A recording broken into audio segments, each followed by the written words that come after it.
permitido, estamos aqui para mais um vídeo para as nossas reflexões acerca do homem, e a temática do nosso trabalho hoje será sobre a função, ou melhor dizendo, a missão materna. Ao longo do nosso trabalho no Instagram, nós temos desenvolvido toda uma reflexão a respeito da família, e para todos nós que temos família e que vemos muitas vezes sermos atacados por tantas informações e por tantas circunstâncias antivalorativas, que me parece ser importante nós reafirmarmos a família como missão. Falamos do desenvolvimento do eu-tu, o ser humano não consegue se pensar sozinho sem a presença de um outro. Ao ponto de que nos relacionamentos que resultam em família, em casamento, nós poderíamos, segundo Frankl, dizer até mesmo que dessa relação eu-tu surge um nós. E a coisa se torna um pouco mais sagrada quando nós percebemos a presença do amor.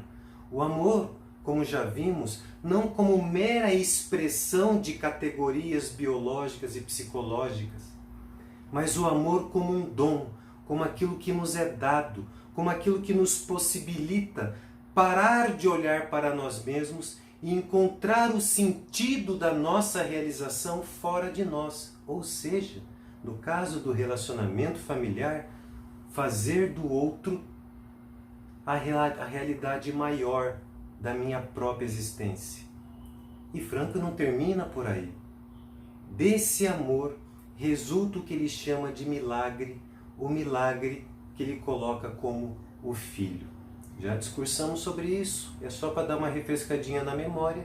E como nós já estamos aí com a família constituída, já falamos dos relacionamentos, já falamos dessa missão do amor nesse vínculo, onde aparece ali o esposo e a esposa, já falamos da presença do Filho como resultado desse amor entre o esposo e a esposa.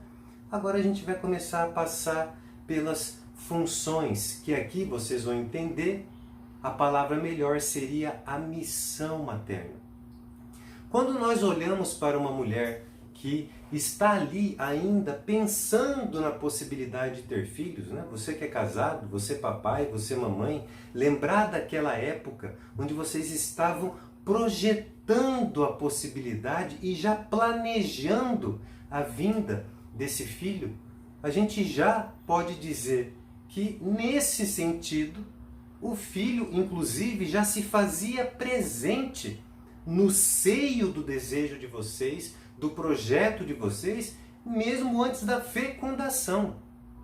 Nós não estamos falando nem ainda da presença de um ser no útero materno, e já percebemos que o ser humano tem essa capacidade de projetar um sonho que lhe é possível e ali mesmo já ir pensando no narizinho dele, no olhinho dele, na cor do cabelo, quem que vai puxar mais, a mamãe ou o papai. Já é capaz de ver o primeiro passo dos filhos, já é capaz, porque ama tanto e deseja tanto essa presença, imaginando inclusive uma vida repleta de realizações. E olha que nós estamos falando de uma realidade ainda antes do nascimento. Olha a força do amor na presença entre os seres humanos, que contém como fonte de realização esse projeto, que é o projeto de vida familiar. E aqui, como nós já apresentamos aquela visão de homem, o homem que tem 3 camadas: a camada biológica, a camada psicológica e a camada ou dimensão espiritual. Sendo coerente com essa antropologia que me parece mais sólida quando nós falamos de seres humanos, por que não pensarmos a função paterna nesses 3 níveis? Porque vem alguns questionamentos. Quando a gente pega a mulher, inclusive só ela pode carregar essa criança no seu ventre, nós os homens infelizmente ficamos chupando o dedo. São as mulheres com a sua natureza belíssima, essa graça delas poderem preservar dentro do seu próprio corpo para o desenvolvimento até o parto. É ela quem carrega esse outro ser único e irrepetível. Por isso que acho que Frankl tem razão quando fala do milagre. Um ser humano que possibilita, que cria outro ser humano, possibilita, é instrumento desse milagre chamado filho, que é uma pessoa humana única e irrepetível desde o momento de uma fecundação. Então, biologicamente falando, nós só podemos falar de gravidez quando ocorre a fecundação e que nós estamos falando lá de uma realidade que está acontecendo no útero materno. Mas vem uma pergunta. É simplesmente no fato de que a mulher é quem fica grávida, isso já é o suficiente para ela ter a certeza que desempenhará bem essa missão de mãe? Será que a biologia dá conta de arrebatar toda essa função? Me parece que não, porque quando nós olhamos já na presença de um filho já nascido, não basta só dar de comer, não basta só dar de beber, não basta só trocar as fraldas que está tudo resolvido para aquele ser humano. Parece que nós precisaríamos lançar mão de outras dimensões.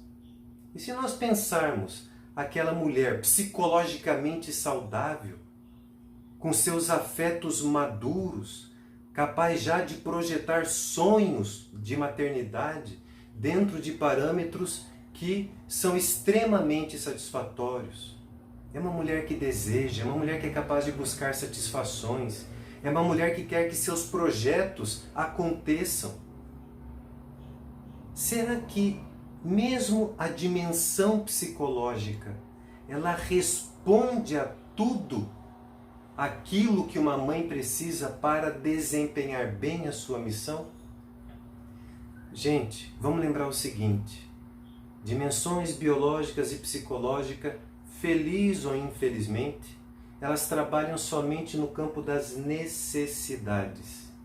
E no campo das necessidades, o máximo que nós conseguimos é aquilo que a gente precisa aprender, inclusive a diferenciar a palavra satisfação de realização.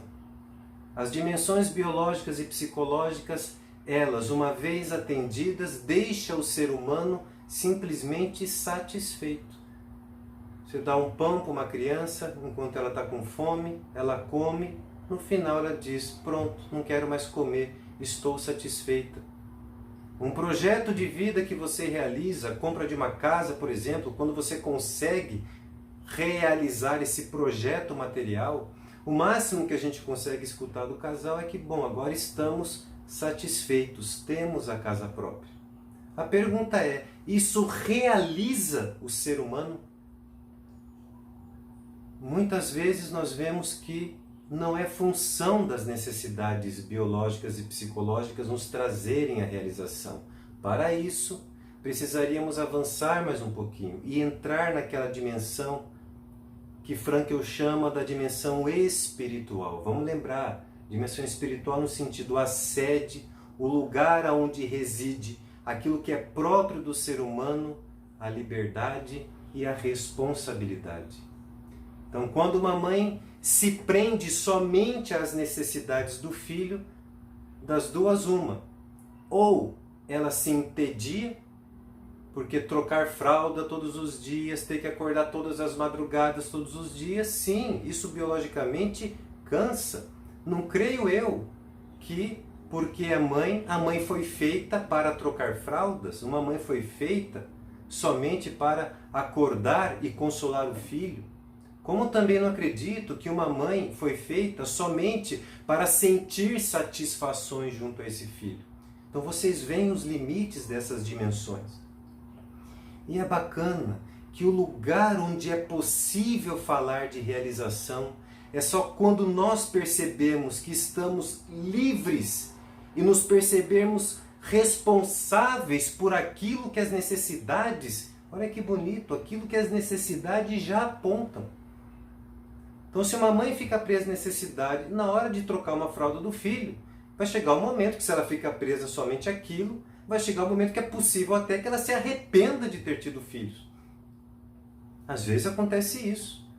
Então, você pega, por exemplo, as depressões pós-parto, onde as mulheres olham para aquela criança e encontram um vazio do significado possível do que aquele filho significa, na ausência de dar uma razão, um significado, elas deprimem, ficam tristes. Mas quando ativados, quando o ser humano honestamente olha para si e vê que as necessidades de um filho apontam para um outro lugar, e aqui que está, aqui é a grandeza de nós vermos a missão materna acontecendo já no momento em que mamãe troca uma fralda, por exemplo. Não é somente isso, aqui é só um exemplo. São muitas as atribuições nesses primeiros anos de vida da mãe, no termos das necessidades. Mas vamos pegar só esse exemplo. Já naquele momento em que a mãe troca uma fralda, que a mãe amamenta, que a mãe muitas vezes perde seu sono para atender uma criança que de madrugada acorda, porque está de fralda cheia, porque está com fome. Quando a mãe olha para além daquelas necessidades, é uma mãe que então vê ali a possibilidade de realizar o amor, porque ela sabe que ela está diante de uma outra pessoa que demanda a presença dela, porque ela sabe que essa relação não é arbitrária, a mãe é a referência. E nesse sentido a natureza ela carrega uma espécie de perfeição. A mãe é o modelo, desde já, que essa criança precisa para ser e realizar a sua própria missão ao longo do seu desenvolvimento. E para o lado da mãe vai existir uma diferença para aquelas mães queixosas que se queixam sempre do cansaço porque são mães presas muito às necessidades. As mães que elevam a sua maternidade como missão são mães que também se cansam, às vezes são mães que podem adoecer, mas são mães que olham para além da necessidade e encontram a razão de ser maior daquela mera atividade que no final já realiza uma missão e encontra um sentido. Nesse caso, o sentido do amor, a possibilidade na mera expressão de necessidades, aquilo ser também caminho para um bem maior. E aqui estamos falando não mais das necessidades maternas, mas do amor materno. É uma breve reflexão, deem uma pensadinha nisso, a gente se vê num próximo vídeo.